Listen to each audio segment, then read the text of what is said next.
We're almost done. Let's do editing, and then we're going to take a break, and we're going to let people go. We'll do fear, but we'll let people go if they want. I mean, shit, anyone can go anytime they want, but we'll finish up. All right, the editing's pretty quick. When your vomit draft is done, rest for 1 to 2 weeks before editing. Like literally set the book aside. Do you know why? Because when you come back to it, it'll be like a brand new book and you'll be totally fresh. And you're like, oh, wow.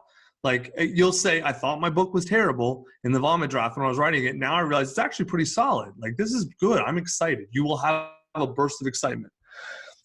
Now, what to remember when you start editing your book. You wrote for yourself in a lot of ways, but you're going to edit for your reader, ruthlessly edit for your reader only, right?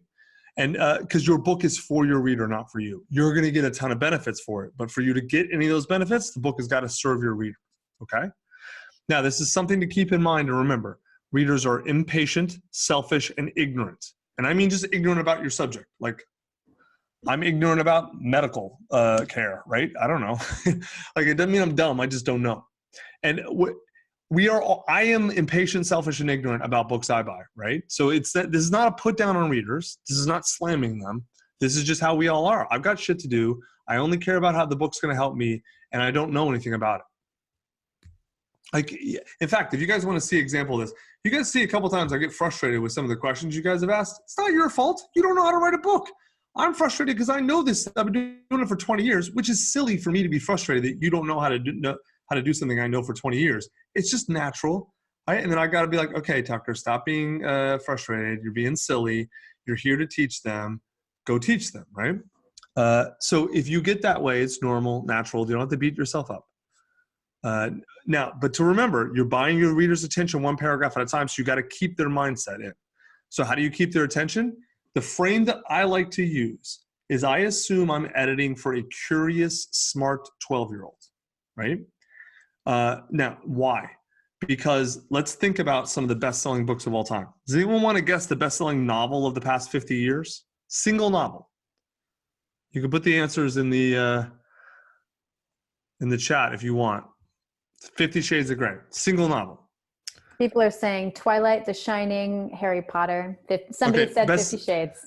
Best-selling novel series of the past 50 years is the Harry Potter series. Single novel is 50 Shades. I guess 50 Shades fell off after the first one.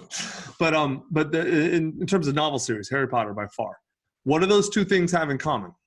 They're both written for 12-year-olds. Now, I mean, if you don't think 50 Shades is written for 12-year-olds, let me tell you the history real quick. It's fan fiction off of Twilight, which is kind of the book that blew up, one of the books that blew up young adult. So it's written for the reading and emotional level of a 12-year-old. Doesn't mean adults can't like it. I read Harry Potter twice. I loved it. It's written for 12-year-olds. It's not an insult to me. Those are novels, though. What about business books or reputation books or nonfiction books? These are 3 of the 7 best-selling business books of all time. Each one are novels or parables. You call them in business, you call them parables to sound fancy, but they're fiction, right? The point, I'm not trying to tell you to write fiction. The point is that each one of these are simple, compelling stories written at a level of about 4th or 5th or 6th grade, which is 12-year-olds, right? And I'm not saying to be simple, don't be condescending, don't be any of those things. But editing for a smart, interested 12-year-old forces you to be clear and direct, to tell stories and to give examples and make your book appealing to all readers. Because like, I could go into the depths of you guys have seen, like if you get me on a sidetrack and a rant about publishing, man, I can talk about the meticulous, deep details of this stuff all day. You don't care. You want to know the stuff you need to know to write better, right? To do your book. Same thing's true with your readers. They want to know what they want to know to get the transformation from your book. They don't want to know everything you know, right? So thinking you're editing for a smart, curious 12-year-old forces you into that mindset. You don't have to use that frame. You can just use your avatar as the frame if you want. But a lot of people who use the avatar as a frame assume too much prior knowledge. And there's too much jargon. They assume too much, and they lose a lot of their readers. All right, how to edit your book. Let's talk about that. So I'm just gonna tell you guys, editing is rough. You get through your vomit draft, you're gonna be excited, you're gonna come back, you're gonna read it, you're gonna be like, okay, this is a solid book. Editing's rough. This is where you gotta really buckle down. By this point though, you're gonna have a lot of momentum. All right. So if you follow this process, you will get through it. There is a 3-step editing process. First step, make it right.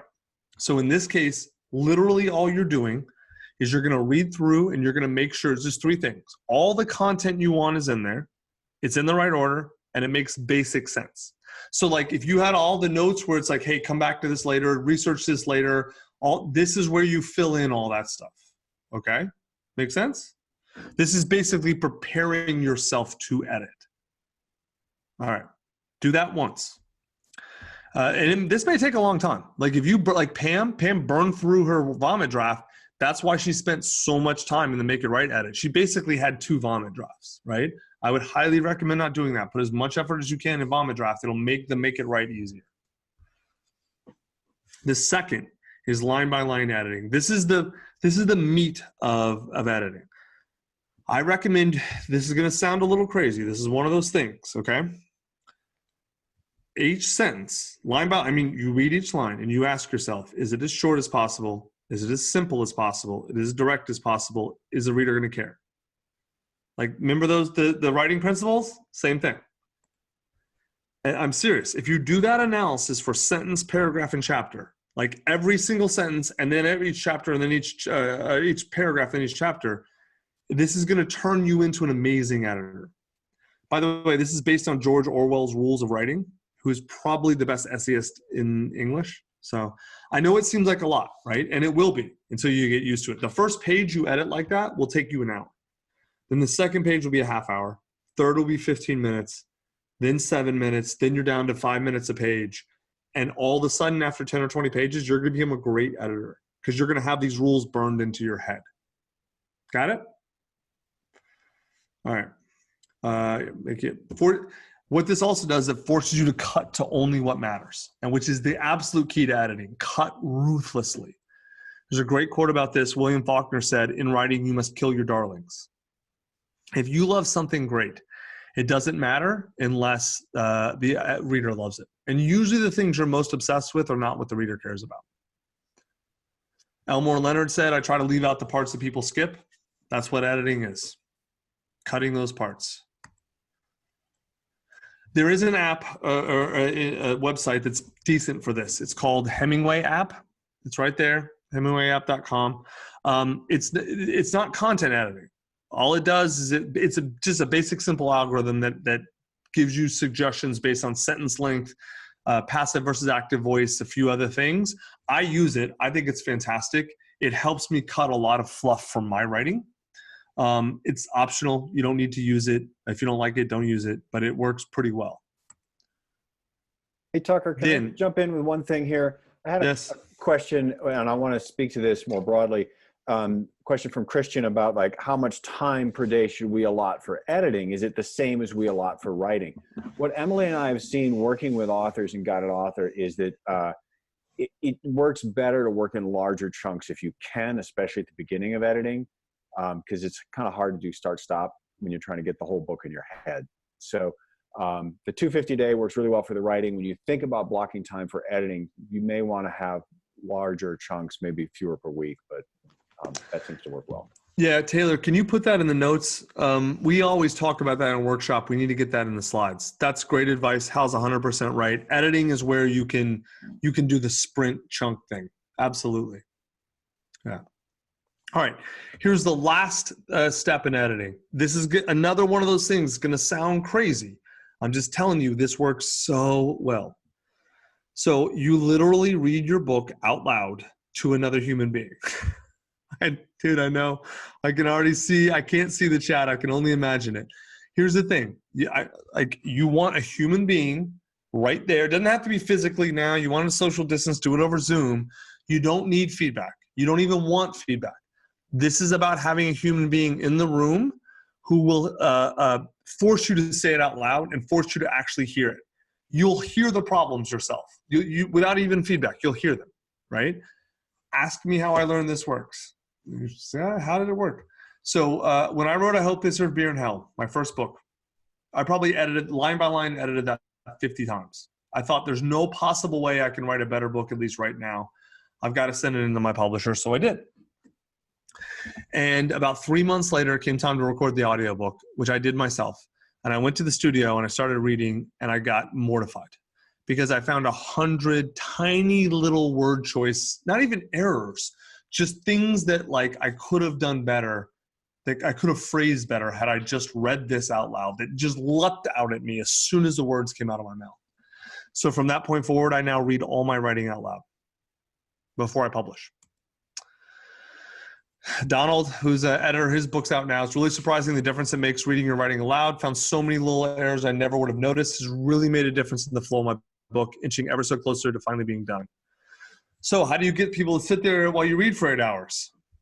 Well, this is something we had an editor do, or an author do. This is pre-coronavirus, so this may be hard to do now, but you could do it over Zoom. He hired someone, he put up a TaskRabbit for like cleaning the gutters at like $10 an hour, and hired someone to come over for 8 hours. And then when they got there, he's like, look, I lied about this. I don't want you to clean the gutters. And the dude was like kind of weirded out. He's like, no. I just want you to sit at the table and listen while I read this book. And you don't have to say anything or do anything. Just listen. That's it. And the guy, and then he's like, and I have like a case of beer. And the dude looked at him. He goes, can I keep my clothes on? And the guy's like, yes, of course, keep your clothes on. Like, you literally just sit there and listen to me read this. And he loved it because it worked really well, because he didn't have to care about the comfort of the other guy if he was bored, because he was getting paid and drinking beer. So it was like, a great deal for both. There's probably other ways to find people who will sit on Zoom with you for hours at a time. That's just one way that we had an author do that I thought was hilarious. So that's awesome. I know, it is pretty good. So when do you clean my gutters? Yeah, right. An 8-hour gutter cleaning. Like, what do you have? A 20,000 square foot house? Like, what the hell is going on? When do you stop editing? 3 to 4 passes. You can do the line by line edit twice if you want. That's about it. You need to go forward. For those of you who get stuck, we created a stop editing quiz. So literally ask yourself this question after you've gone through 3 or 4 times. Is this the best book I can write right now? If the answer is yes, you're done. Submit it. If the answer is no, go to question 2. Can I do anything right now to make it better? Yes, go do that thing. No, submit the book. That's it. Oh, sorry. If you get stuck for writing, come to us for help. That's a slide from Guided Author. Taylor, make a note. I got to change that because that's not for the workshop people or for Tucker, the question online people. Showing up in the chat. Why can't I just read it out loud to myself? Because you will not hear. You can try it and see. Try reading it out loud to yourself versus reading out loud to other people. I'll give you a really good example. All these slides I practiced this weekend. I've done it for Guided Author a million times. I edited these for the online, and I'm like, oh, they're perfect. How many errors have you guys seen? Because I just did it to myself. You cannot see, and oftentimes you do not hear mistakes unless there is another person there, right? Because even if they don't say anything. Now, I will say reading out loud to yourself is way better than not. So if that's all you can do, do that. But another person there forces you. It's like, you ever put on some clothes and you thought they were amazing, and then as soon as you got in public, you realize they're terrible? Same thing. All right, next. Should you let other people read it and give feedback? Yes, if you want, but only people who are in your book audience, like your primary audience, your exact avatars, your perfect readers, whoever you're writing this book for. That's who you should let read it. Very important, though, tell them what feedback you want. The phrase we use, what did you find useful or not useful, and why? When someone tells you, do I have that slide in here? No. When someone tells you that something's working, listen to them. If they tell you it's not working, listen to them. But oftentimes, when they tell you how to fix it, they're way off. Like, we had a bunch of people give good feedback on our presentation yesterday. A lot of the ideal solutions were nonsense. But the feedback was like, hey, the X isn't working for me. It's like, okay, well, we figured out another way to do it. This is what undirected feedback feels like. That, by the way, is a real stop sign in London, which is crazy to me. I have no idea how it works, but apparently it's a real one. But you're going to get all kinds of conflicting signals. You just say, hey, what do you think? What worked? What didn't? Why? Hey, what about letting family edit? Yes. Can I read this to my 3-year-old toddler? Sure. I think that works fine. Yeah, I've actually done it with my dog before, which not my current dog, but my old dog Murph was like. He was especially smart. So. Yeah, she was. Yeah, so like I was super in. She was like my relationship with her was probably a sad commentary on my life, but she was very close to me, and so like I would read to her, and she'd just sit in the sofa and look at me as I was reading, and it worked great. And she didn't care about being bored. I would not let family edit. Sorry, several people have also posted in about recording themselves and listening back. You don't have to listen back. That first, the actual speaking through is the part that'll help you catch the mistakes. Don't make yourself do it twice. That's a good point. Avoid the mom edit. It is painful and destructive.